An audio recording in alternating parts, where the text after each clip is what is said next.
त्या पद्धतीच्या डॉक्युमेंटरीज त्या नव्हत्या आणि ही आहे, ही गोष्ट मला जास्त महत्वाची वाटते. आणि या दृष्टीने सुद्धा नारायण सुर्वेंच्या कवितेचा जो विचार थोडाफार झालेला आहे नंतर तो अधिक सखोल जर झाला या पद्धतीनं आणि या प्रकृतीने त्याचा विचार केला तर आणखी आपल्याला काही सांगता येईल असा तो प्रकार आहे आणि म्हणून त्या पद्धतीने जावं असंही मला वाटतं.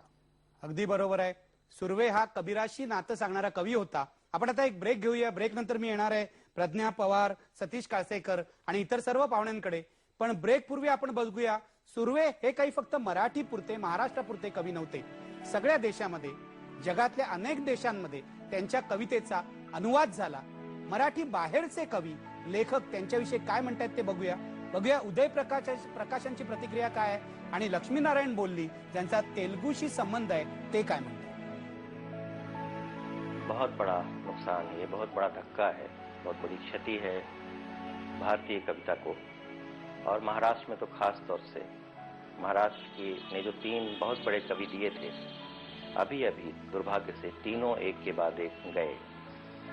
पहले विंदा करंदीकर, उसके बाद दिलीप चित्रे और अब नारायण सुर्वे। और ये तीनों ऐसे कवि थे जो अपनी ही भाषा नहीं, लगभग भारत की सभी भाषाओं में अंग्रेजी समेत जाने जाते थे। और नारायण सुर्वे के बारे में तो सोचते हुए ये लगता है कि वो एक ऐसा व्यक्तित्व था जो जितना भारत में लोकप्रिय था उतना ही बाहर भी। हमें याद है जब समाजवादी देश हुआ करते थे 1989 के पहले, तब उनकी तुलना कविता में इस तरह से की जाती थी जैसे राज कपूर रूस में और दूसरे समाजवादी देशों में लोकप्रिय थे।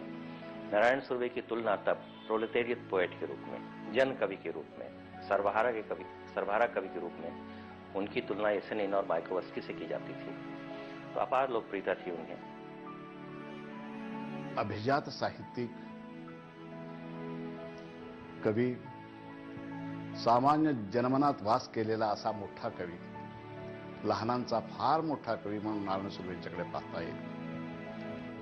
एक गरीब विणकर म्हणून गिरणी काम करणारा कामगार,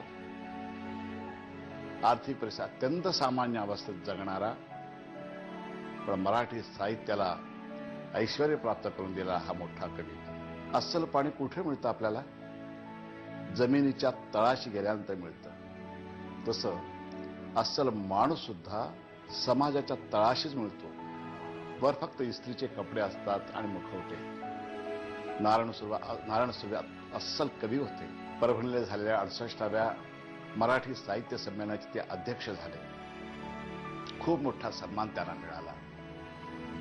ज्यावेळी ग्रंथदिंडी निघाली आणि नारायण सुर्वेंचं स्वागत करण्यासाठी त्या घराघरासमोर ज्या रांगोळ्या घातल्या, सुर्वे म्हणतात, काय सांगू, माझ्यावरचं प्रेम त्या लोकांनी 3 महिने रांगोळी सुद्धा पुसली नव्हती.